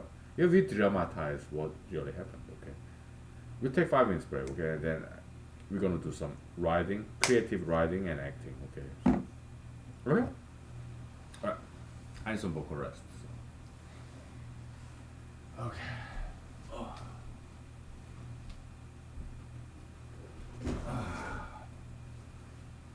Give 5 minutes, please. Okay.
So, this sparring, metaphysical sparring between Senator Rand Paul and Dr. Fauci, right? They're both MD, medical doctor degree, right? Senator Rand Paul, yeah, his father, Ron Paul, also was kind of libertarian doctor, right? Doctor turned politician, statesman, U.S. senator, right? Yeah, two generations of, yeah. So, during the 2016, President Trump made fun of Senator Rand Paul's hairstyle, right? Kind of funny. Whatever, right? But I like the fact that Senator Rand Paul stood up against this big popular White House epidemiologist, MD, doctor, okay, in the White House. I like that manly, masculine courage. Okay, that was very cool. I like that. Okay, so hey, you don't have the last say. I'm kind of paraphrasing, right? And Dr. Fauci said, "Oh yeah, of course not. Yeah, I'm not a politician. Okay, I'm just a scientist, doctor. Okay, I'm just giving you advices." But uh, Senator Rand Paul, he's more like looking at the big picture. He doesn't only think about medicine, but he thinks about economy, national economy too, right? It's not just doctor medicine, but Senator Rand Paul is also yeah, he's doctor, but he's politician as well. So statesman, legislator. Okay, so yeah, he have more bigger bird's eye view of things, where this Mr. Dr. Fauci, epidemiologist, he has more tunnel vision, okay, more confined, more narrow expertise, okay. The only thing he's concerned about is saving lives as a doctor, okay. He's not a politician. He does not know, he doesn't have understanding of economy, right? But Senator Rand Paul understand, yeah, there could be perhaps some overriding concern, priority, right? Yeah, so uh, I really appreciated what he said, okay? Because this Mr. Dr. Fauci, he is he had too much power nowadays, okay? So I mean, he's a doctor. He's not a politician. He doesn't quite understand how economy works. Okay. So there could be some overriding concern, national economy, international economy. Okay. So and politicians, statesmen, stateswomen. Okay. I do appreciate them. Okay.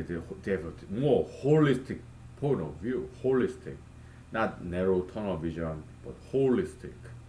Uh, Instead of seeing individual trees, they see the forest, right? Yeah, I learned from my families and friends about that. Okay, so there's some Korean maxim about that too. Okay, so yeah, more holistic, big picture kind of thing. Okay, and yeah, many politicians they know how to do that. Okay, they know how to compromise. So I do appreciate politicians. Okay, so I learned from them. Right, they're cool. Many times I'm critical of them, but I also appreciate them too. Okay, what else? 9 o'clock. Right.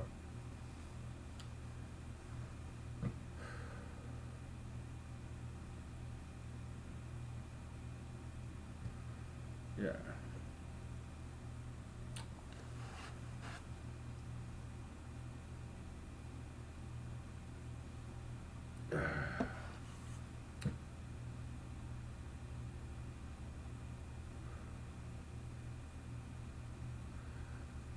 I'm drying my laundry. Okay, my bed sheet, blankets. pillow covers. Okay, so I think it's dried up by now, right? So let me go and put it back, put them all back. Okay. All right. Okay. We'll take a break and uh. Okay. All right. Let me do that. Oh. Okay.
Okay, so I did put back all my bed sheet and pillow cover and this big job. Oh my goodness. These bed sheets, they're so tight, right? What's my bed size? It's queen bed, okay? King size, that's a lot more expensive, okay? So, yeah, two layers of bed sheet. One of them kind of waterproof, okay? Why? Because I sweat. Huh. I don't want to damage my mattress with my sweat. Okay, so. Alright, what else do we talk about? Oh boy. Hey,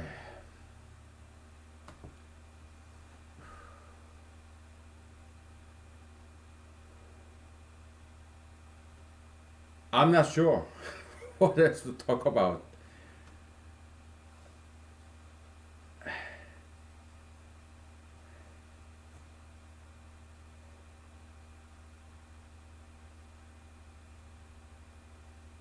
No idea.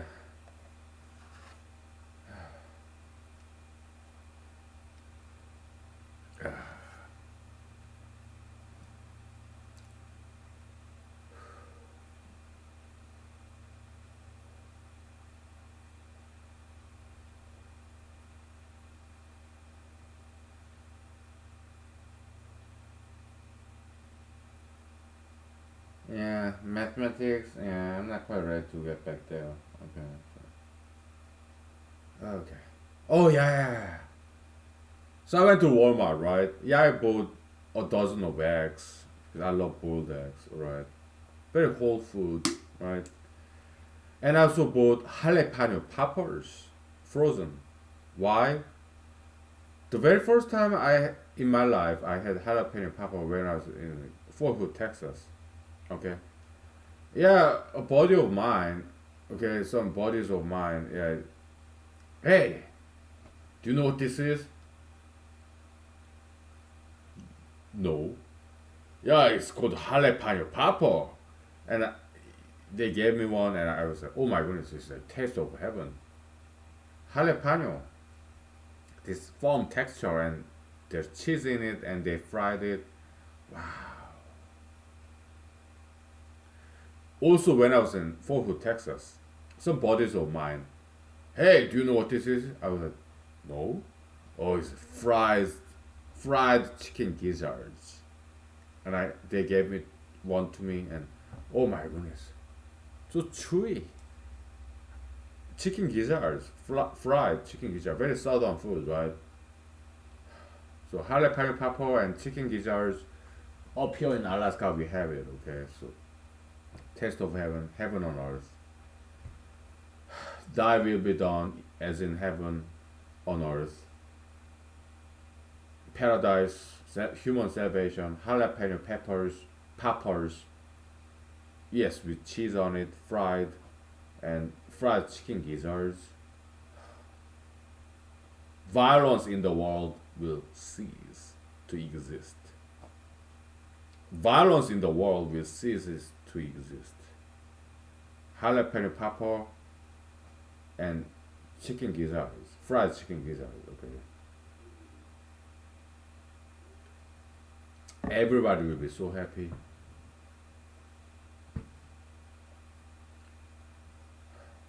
Taste of heaven. Okay, heaven on earth.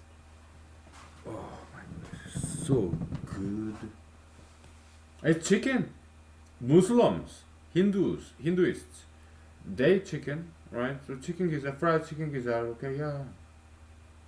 Jalapeno pepper. Yeah, you have cheese and jalapeno fried, right? It's not going to offend any religion. I mean, you have vegetarians and vegans, but they are not violent people. No, they are not violent people at all.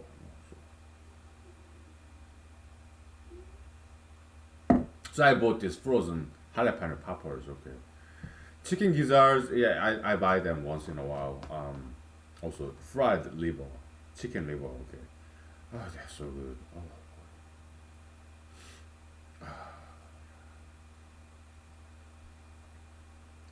But no worries, okay. I do diet and exercise, okay. So I do have some pot belly. I suck it in, right? I have some belly fat. Yeah, I don't like the looks of it, so I only do those things. Yeah, cheese, fried fried food only once in a while, okay. Only once in a while.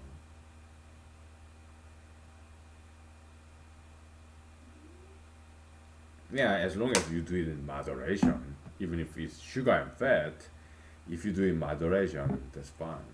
But when it comes to tattoo piercism, no. Gayism, ultra internationalism, no, there's no moderation. Okay, so I mean, no, not really. Okay, so and you can enjoy other races' beauty on TV or on the streets, right? Yeah, they're beautiful, all different races, right? But you don't want to steal their future spouses in those races, okay? Just leave them alone if they are young and fertile, right? Yeah. Yeah.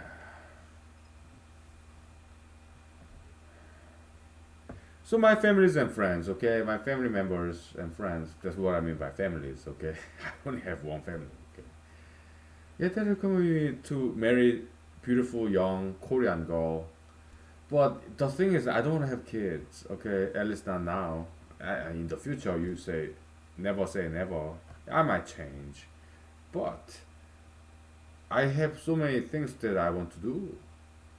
And if I have kids, I admire parents, very important job, but it's not, I don't think it's my job to have kids, okay? There are plenty of others who are gonna have kids, okay? So the world doesn't need me to have kids, okay?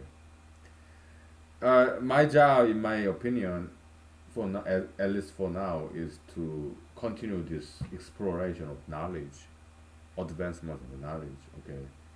Keep discovering, okay? I think that's my job, right? Because some high school students, I mean, high school teachers in Seoul, South Korea, they told me, yeah, do something, they told us, do something only you can do. Huh? And I said, hey, how about business and politics? Ah, business, politics, yeah, some other people can do that. Okay. Find something only you can do. Okay, I wonder what that would be. And I think that's academia, science, knowledge, humanology, okay? Because not many people can do this kind of things, right? So I think that's my mission. There are scientists who are married and they do fantastic science, right? Yeah, you don't have to be celibate to be scientist or mathematician or even humanologist, okay? But for me, it's not on behalf of science, advancement of knowledge that I'm single. I'm single because I like being single. I like freedom. I want to be in this house alone. Every now and then, yeah, I wanna have a date. You know, invite a lady one at a time, but different times, several ladies, but one at a time. Okay. And do I want to date many ladies? One at a time, of course. But one day, okay, one lady this year, another lady next year. Do I want that? Uh, maybe. Is it because I haven't met the right one yet? Maybe. Or is it because I want to learn different things from different ladies? Maybe. Whatever, but it doesn't happen very often, anyways. Okay. Well, every once in a while, yeah, I do date like once a year, maybe. Right? It happens, okay, so yeah. Because I kind of need that, you know.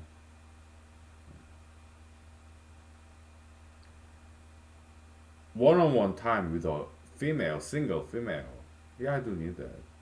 But the ladies I date, they are my age or higher, mostly. Okay.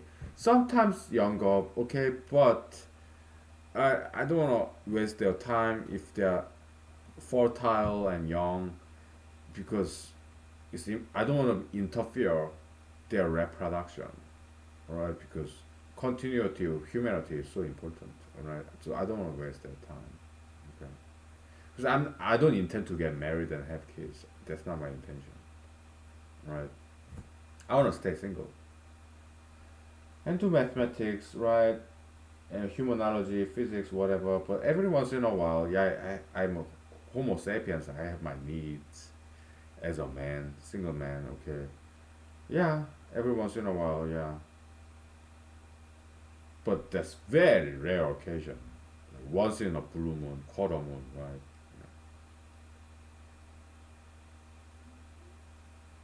So what's in the dinner menu tonight? Tonight, I bought this sandwich, foot long sandwich from Walmart.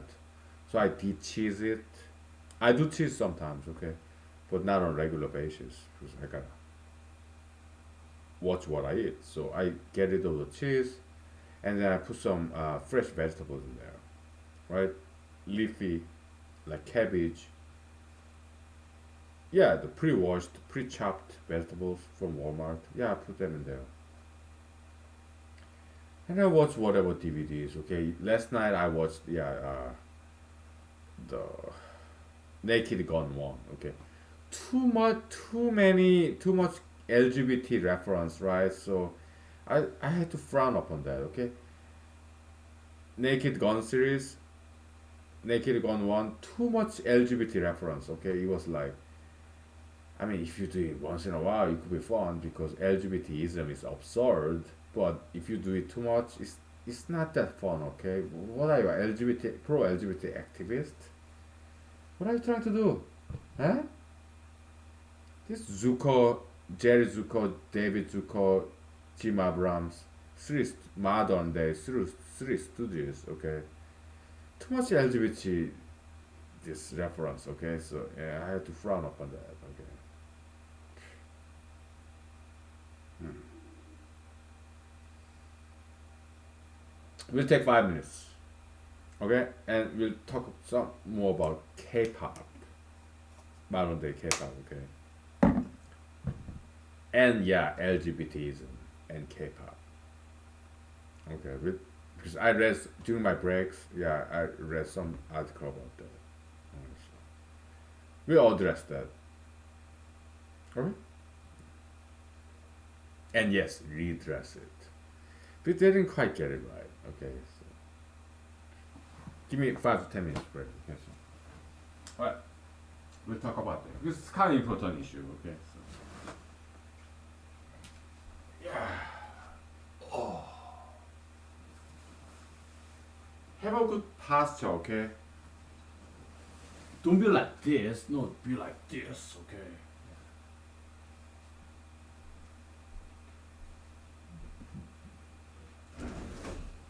All right.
Okay, we're back.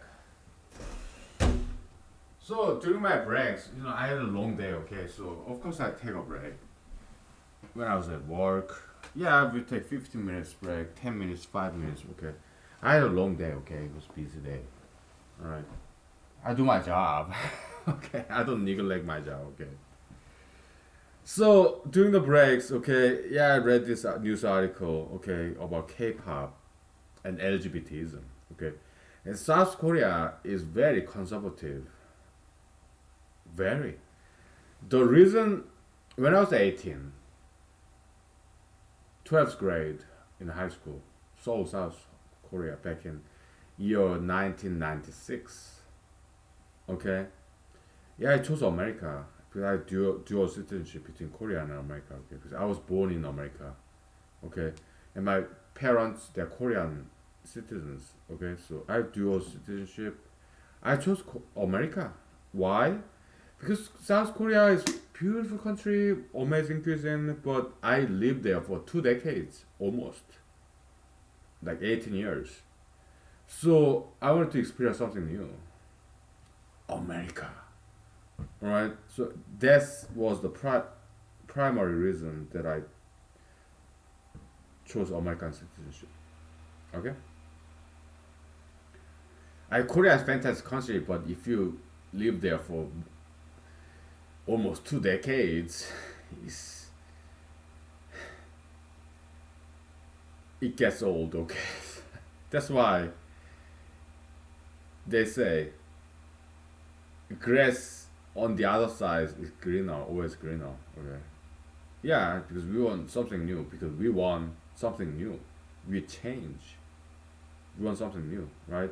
That's why people need to learn new things. Good knowledge, though. There are bad knowledge, false knowledge, and good knowledge. Not every knowledge is good. Okay? There's some false knowledge out there, right? Yeah, we want something new, some change, right? But there are good change and bad change, good new and bad new, good news, bad news. Okay, not everything new is good. You have to know that, all right? Just because something is brand new, it does not mean it's good. There's good new and bad new, and good old and bad old. Tradition can be very bad too, like slavery, tattoo piercism. They're all bad. Back in the days of Inca, Maya, or Aztec civilization, okay, they did engage in this human sacrifice. It's very old tradition, but it's bad. Okay. Yeah. New things like tattoo piercism, sugar fetishism, ultra internationalism, gayism. That's new, but it's bad. Okay. So something that is old, centuries old tradition, or something brand new, it does not always mean it's good. Okay. You have to know that. All right. Then how can you tell what's good, what's bad? You have to conduct mathematical, logical, rational analysis. Aside from religion, politics, ideology, all this majoritarian, you should be alone with yourself and with God and conduct mathematical, logical, rational analysis. Just get rid of all the emotional dimension, politics, religion, okay, just majoritarian, mainstream. Forget about all that. You have to be alone with God and do your homework and think on your own. Analyze with your mathematics, logics, rationality, beside all that emotion, politics, religion, majoritarian, other people. You need to find some time of your own to discern whether this particular ideology, it could be minority ideology or majoritarian ideology or minoritarian, popular unpopular ideology, but you have to think on your own. Okay?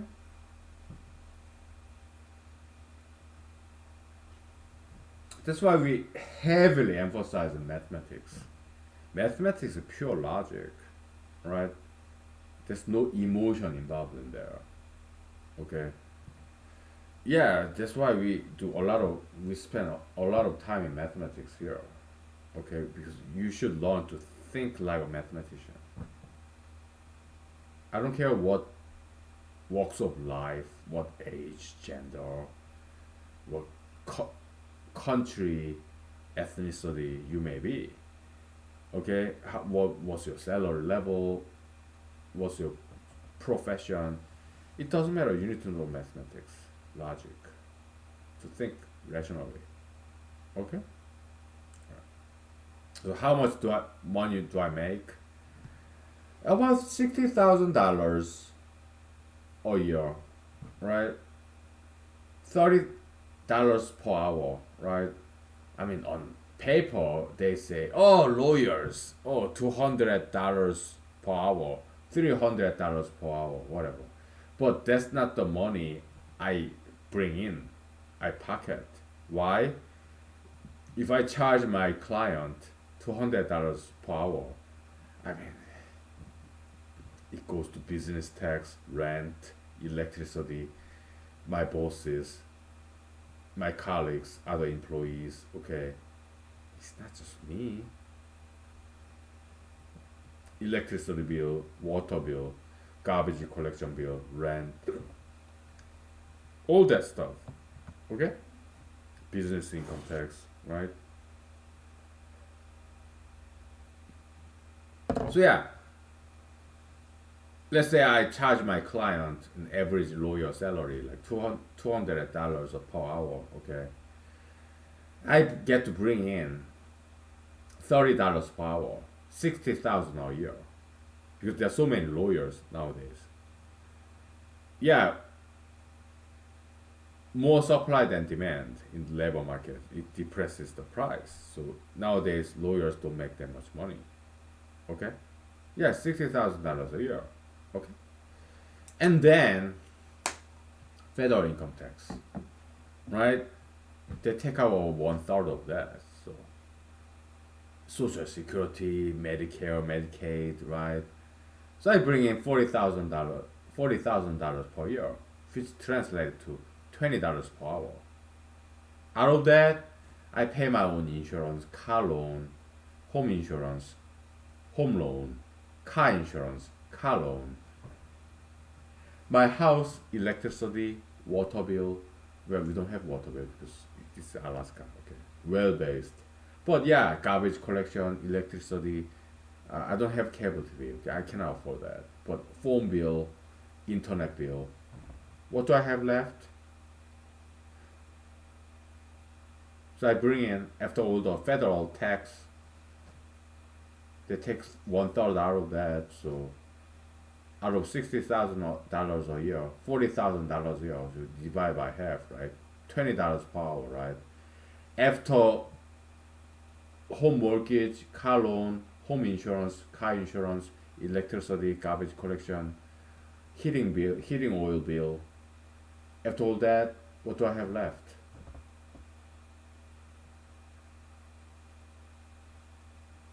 Not much. $10 per day, perhaps. 3 meals. $3 per meal. Okay. Paycheck to paycheck. I don't get to save that much. Maybe 1 penny per month, maybe. If I try extra hard, right? So yeah, I know what average common Americans go through every single day. Struggle, right? To make ends meet. I'm not like President Trump or Vice President Joe Biden, right? I don't know what the family background of Vice President Joe Biden is, but President Trump, he is not suddenly one of us, right? He's born rich, okay? He doesn't understand what we're going through, and I don't think he really cares about us, average Americans. I think the only thing he cares about is himself and his family and his cronies, his friends, rich people, okay? That's how he grew up, right? What can I tell you? He's a hardworking man, but he's not very smart, right? Yeah. He's very privileged class, bourgeoisie, right? He works hard, I know, okay? But at the same time, he doesn't quite understand this common average American life, like 99% of us, the rest of us, right? He's just white, he's just Caucasian male, right? What can I tell you? Yeah, I'm not Caucasian, I'm male, I'm not female, right? Yeah. I mean, it's up to you, okay, who you gonna vote for, President Trump or Vice President Joe Biden. I would never hold that against you. Why? Because I respect your freedom, your rights, voting rights, okay? Yeah. Yeah.